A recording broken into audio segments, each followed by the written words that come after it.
Hey everyone, it's Wake Angel 2001 getting some in front of the camera time again. We're doing another top 10 list because Jakks Pacific just started releasing their new line of Sega related action figures. You can kind of think of it like the World of Nintendo line, except it's Sega characters instead. Oh man, I missed the World of Nintendo line. I mean, Jakks Pacific still regularly puts out new Mario stuff, but like back when that line, the Mario line originally started out as just a general Nintendo line, and we got figures from Splatoon, Metroid, Legend of Zelda,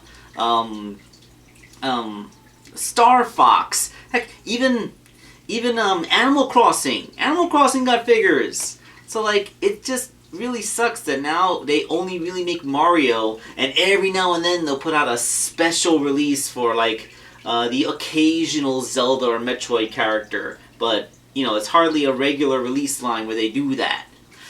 So I hope that they keep up this whole Sega thing before they make like one or two waves and say, let's just stick with Sonic. So yeah, like the first wave is already out in some stores. Unfortunately, they're Walmart exclusives, so it's not like I can go out and buy these in my stores because there are no Walmarts in New York. But yeah, we got Axel from Streets of Rage, the Werewolf from Altered Beast, and Ai from Super Monkey Ball. Nice little thing, like we got characters that go way back to the original Genesis back in the 90s. We got a character from more recent, characters that were only introduced in the Dreamcast era. We have cute little mascot characters versus big tough broly guys from action beat 'em up styles. So you know, like a nice little selection. So if you're like me and you grew up with a Sega Genesis as a kid, you know the vast pantheon of iconic characters to come from Sega. So you probably want to make a speculation on what this line can bring to us. So yeah, that's what this is all about. Now, first, I felt that I should get some honorable mentions out of the way. First of all, you know what this is gonna be. It's gonna be a kind of a Trojan horse kind of deal. Let's get in the Saturday morning cartoon version of Sonic the Hedgehog and the Adventures of Sonic the Hedgehog version of Dr. Robotnik. I know what you're thinking. Like, wait, Angel, this is a Sega line. Why do you already want new Sonic figures to be in it? That's why they're honorable mentions. But like, Jakks Pacific Sonic the Hedgehog line is really based off of the current games. And if they go back to the classic stuff, it's like things that only came from like the main line. But the thing is, like, these are spin-offs. Like if you call it Spinball Sonic and Dr. Robotnik's Mean Bean Machine Robotnik, technically speaking, those are 100% official Sega games.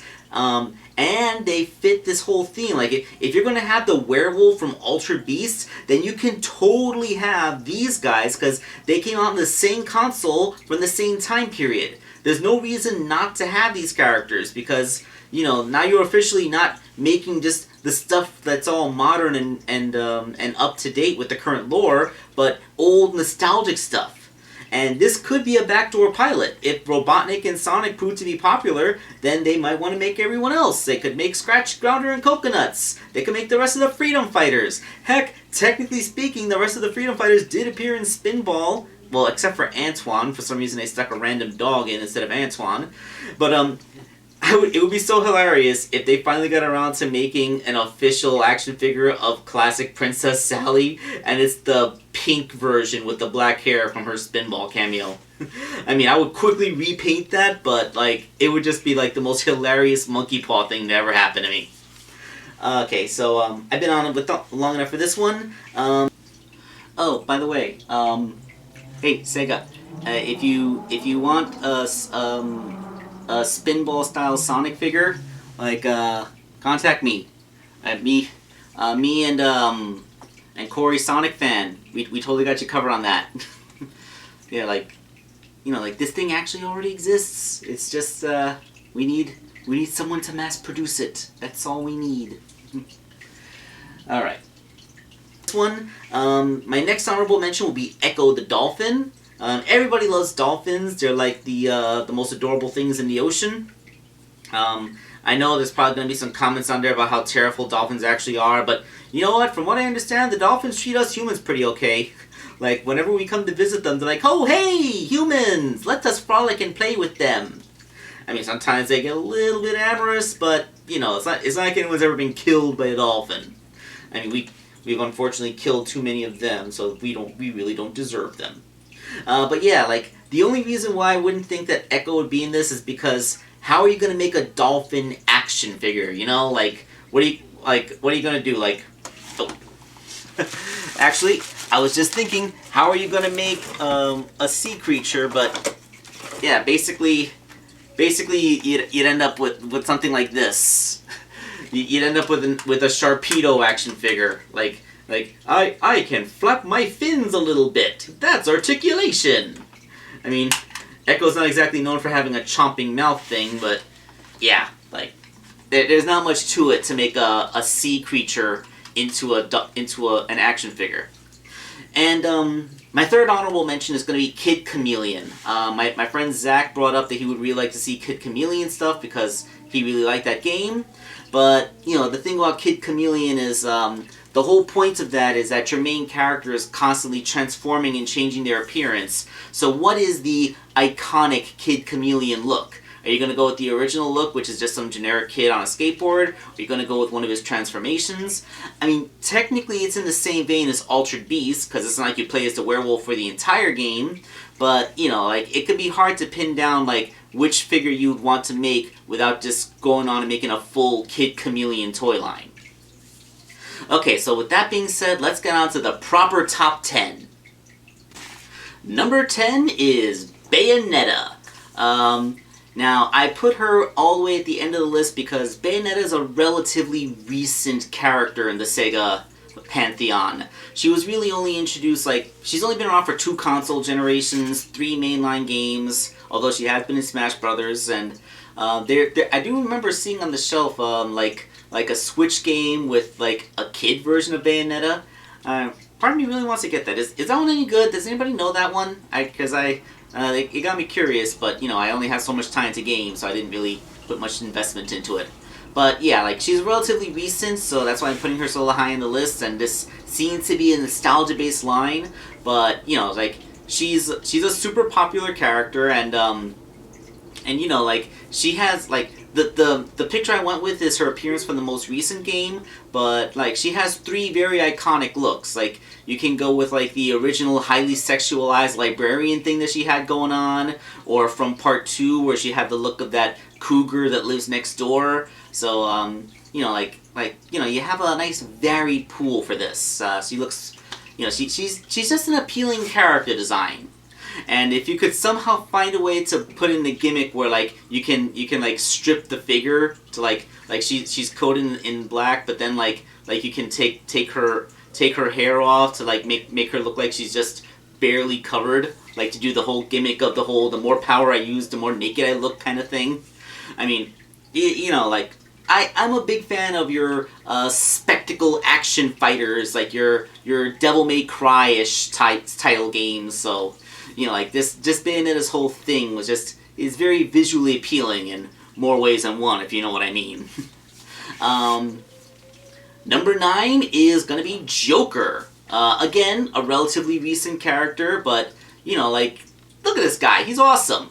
I mean, you may have some disambiguity because some people might get confused, like, why does Batman's enemy look so weird? Doesn't he have, like, a purple suit? And why is his skin not white?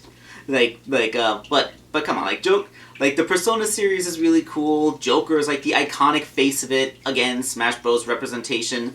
Again, he is all the way here near the bottom of the list because I'm pretty sure there have been figures of Joker. I mean, they're like, I think they're Figmas or Figuarts or one of those other high-end collector's brands, but, like, you know, a much cheaper retail level figure that more frugal fans can afford or kids can get their hands on. Although, like, I'm pretty sure Persona's an M-rated franchise, so I'm not sure how much mileage you're gonna get out of M-rated characters in a toy line that's focused more towards kids. But hey, you know, like, given my age, like, they were selling action figures and toys of Terminator and RoboCop when I was a kid, and those are straight up R-rated movies. Like, really R-rated, not that soft R rating, like, full-on nudity, violence, blood splattering everywhere, and they made toys of those things. Not based off of some Saturday morning cartoon series that would get the license later on, but based off of the actual R-rated movies. Yeah, so don't go telling me that just because the game is M-rated, you can't have an action figure in a kid-friendly line. That's bullcrap. So yeah, Joker for number 8. Number 7 is one of my personal favorite characters from the classic Genesis days. The one and only Vector Man.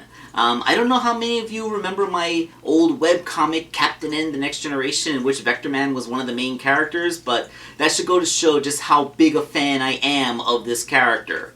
Vector Man was seriously one of my favorite games on the Genesis that wasn't a Sonic title, and I really would like some kind of merchandise representation of him. Again, he's relatively high in the list because it would be pretty difficult to make an action figure of this guy. After all, the whole gimmick of Vector Man is that he's made out of a bunch of floating orbs that aren't physically connected to each other. So if you're going to make an actual action figure of this guy, you're probably going to be using a lot of clear plastic to get his parts together. But hey, Jakks Pacific made Chaos, which is a figure entirely made out of clear plastic. So if anyone's going to pull this off, it would be them. So yes, I absolutely would love them to see a Vector Man figure on these pegs for this particular line. Number 8 shall be Billy Hatcher from Billy Hatcher and the Giant Egg. I never got to play this game, but just look at this guy. He kind of looks like one of those memes of if you made a Sonic the Hedgehog character into a human. Like, he has all the proportions of a Sonic character, but, you know, he's a kid. He's a kid wearing a chicken costume. That's hilarious. It's awesome. And yes, I have made a custom of this character in the past. It was a commission, so I don't have it anymore, but, you know, like, there exists a market of someone who is willing to pay some rando on the internet an extra $20 on top of the cost of an actual Tails figure to get a Billy Hatcher. So there has to be something of a market out there for someone who's willing to spend $10 to actually get, you know, a proper one made by a company, right? I really don't know much about Billy Hatcher because I never played Billy Hatcher in the Giant Egg, but, like, I just love that character design. Like, I saw that, like, oh, that's just adorable. I love that.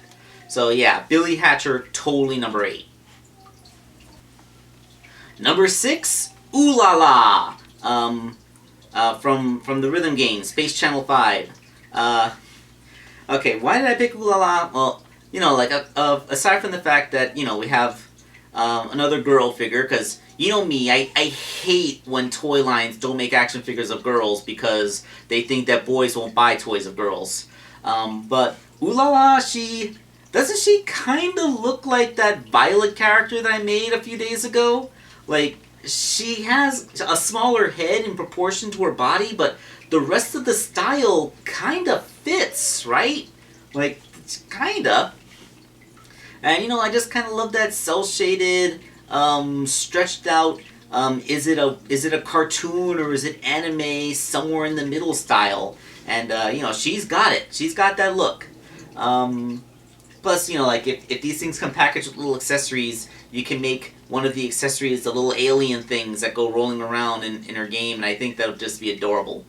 Now, again, this is a game that, although I was aware of it, I like the characters from it, I never actually played it myself because, you know, it's a rhythm game. I'm not really a rhythm game kind of guy. Number 5, that's going to be the Golden Axe Trio. I know I'm cheating again because this is 3 characters and not 1, but the thing is, like, can you really identify who is the main character of Golden Axe? I mean, it's you got Axe Battler, this Conan the Barbarian looking dude, and then you have the muscular little dwarf guy, Gilius Thunderhead, and that sexy Amazon lady with the sword, Tyrus Flare. I have their names written here because, you know, it's difficult to remember these Freshetta guys. Golden Axe is a game that I actually played. Me and my cousins would play this game for hours back in the day on the Genesis. We never quite beat it, to my knowledge. I don't think we ever managed to do that. But we did get pretty far when we worked together. But yeah, like these character designs, like look at that, man. They really look like they should be action figures. Like it's like the 90s trying so hard to be the 80s. Like it's hilarious. It's awesome. I love all three of these guys, and they should all be action figures. I think the last time I saw the Golden Axe guys do anything was in Sonic and Sega All-Stars Racing Transformed, where I believe Gilius was a playable character. Man, it's been such a long time since I played Sonic All-Stars Racing. But yeah, like it's like look at them. They're cool. They really deserve this. They should be here. Okay. Alright, getting down to the good ones. Number 4 should be Vice. From Skies of Arcadia. Okay, I didn't get my Dreamcast until it was already pretty much being clearanced away, so I sadly only have a couple of games for it. But my friends would always swear up and down that Skies of Arcadia was one of the greatest things ever created. Like, for all the praise I hear about Skies of Arcadia, this thing must be one of the single greatest contributions to human culture of the past 2 centuries or something. And you know what? Just straight up looking at this dude's character design, I can believe it. Look at his swords! Like, they can be wielded as swords, but they have an extra handle on the side so they can be tonfas! Bladed tonfas! That's awesome! Like just on a pure, aesthetic level, this looks cool. Like, from what I understand about Skies of Arcadia, you have, like, sky pirate things, like flying ships and stuff. So when you tell me that, I'm gonna think of Tailspin, because that's the cartoon from my childhood that had sky pirates in it. But like, Jesus, this guy just looks so cool. We gotta have Vice in there, man. So yeah, Skies of Arcadia. Will not hear people shut up about how awesome this game is. Just solely looking at this, like, this is just such a great character design. I want this, so yes. Even though I never played the game, I would totally buy this action figure. Okay, guys, we're getting into the top 3, and that coveted the first of the coveted top 3 spots is gonna go to Beat from Jet Set Radio. Another Dreamcast game with a very unique art style with the cell shading. Another one of those games made from that era whose graphics still absolutely hold up to this day because they weren't trying to be realistic, they were trying to be stylistic. Like, this is one of those games that aged like fine wine, the same way as like the Legend of Zelda: The Wind Waker. Like I will take 1,000 of these games over like any of those AAA titles that have like a 10-year development cycle and like a $80 price tag, all because they had to push the graphics engine to its very limits to make something that looks as realistic as humanly possible, to the point where if you zoomed in on the screen enough, you'd actually be able to see the cell structure of the character's skin. Only for like 2 years later, we look back and like, ugh, look at how dated that CGI looks. You know, like, don't waste your time trying to make your games look real. Just, make your games look cool like this. And I would actually really like it if the action figure had actual wheels on his rollerblades so that you could actually roll him. That would be awesome. You really don't get a lot of action figures in rollerblades. I think the only one I can think of was like the Dazzler from Marvel Legends, who had roller skates on. But yeah, that's the thing. So yeah, number 3, Beat. Now we're doing number 2. Number 2 can, if it's me, you probably can guess what the top 2 are for me. But yeah, like, it's gonna be Ristar. Ristar is number 2. Ristar has only really been in 2 games, which is really just one game, but there was the Genesis version and then the port for the Game Gear, which was slightly different, but mostly more or less the same game. And yet, like, poor Ristar is a victim of bad timing. His game was so fun and had a unique mechanic, and it was really, really a good-looking game. But unfortunately, it was coming out right at the end of the Genesis's lifespan, when it was already starting to be overshadowed by the Sega Saturn and the PlayStation. So, like, it just kind of got lost in the shuffle. And this is another one of those figures where I made a custom action figure of Ristar, and this was a custom I made for me.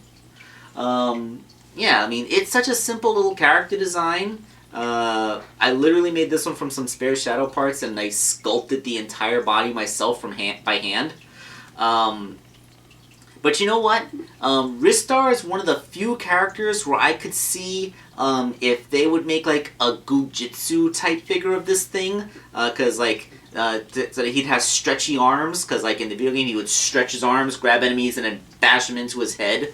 I like to think that since he's a sentient star, his head has like this star thing on the front of it is as hard as the crust of a neutron star. That's my headcanon until I'm proven otherwise. But yeah, like Ristar, this little dude totally deserves to be recognized for what he is in Sega's history of adorable mascot heroes. And we also need a new game. We need a new Ristar game. Give us a new Ristar game, or you know what? Remake the original Ristar with like the 3D graphics. Give it the whole Sonic Superstars treatment. I'll totally just buy that. Yeah, I'll buy that for like $40 or $50. Heck, if you add some bonus features, I'll pay the full $60 price tag. Yeah. All right, and number one is probably going to be obvious, but you all know what it has to be. It's Knights. You know, like, of all the iconic Sega characters, Knights is just... He's like the one that's up there. And he is a Sonic-adjacent character, because he's cameoed in Sonic games, and Sonic has cameoed in his game. And it has been said that Knights actually does take place in the same universe as Sonic the Hedgehog. Although, like, that's not really saying much, because, like, two random human kids dream, and Knights is that dream entity, so, you know, like, okay. Like, it's saying that it exists within the same universe as Sonic the Hedgehog is kind of a leap, but, you know, he's Sonic adjacent, but since he's not proper Sonic continuity, we're not really going to see him in the regular Sonic the Hedgehog line. I should be saying them, because it's been expressly stated that Knights is gender neutral, but still, like, this entity, Knights deserves to be here! I want an action figure of Knights that I don't have to make myself. Wait, have I made a Knights? I made Riala. I don't think I've actually made a Knights figure. I made Knights, and I made Riala, and I made Wiseman, and I printed out the parts for Metal Knights from Sonic Superstars, so that Sparkle Wolf can make it, but they haven't finished that custom yet, so... Yeah, it's, I haven't made a Knights figure yet. Do I want to make a Knights figure? I just want to buy one. I want an official Knights figure. I want it so that everyone can have it. So, yeah, that's my number one pick. Of course, I and all of you are aware that Sega has a vast property a vast pool of properties, I could say, of literally hundreds of characters from their past library that they can pull out. If we're going to go all the way back to the Genesis or even the Master System days, like let's see maybe if someone is interested in Alex Kidd figure. But yes, that's my list. That's my top 10 plus some honorable mentions. Let me know in the comments what you think. What would you like to see from this Sega action figure line? Because I'm pretty sure, like, whatever you think of, it's going to be a great decision. So, this is Wake Angel 2001, signing off.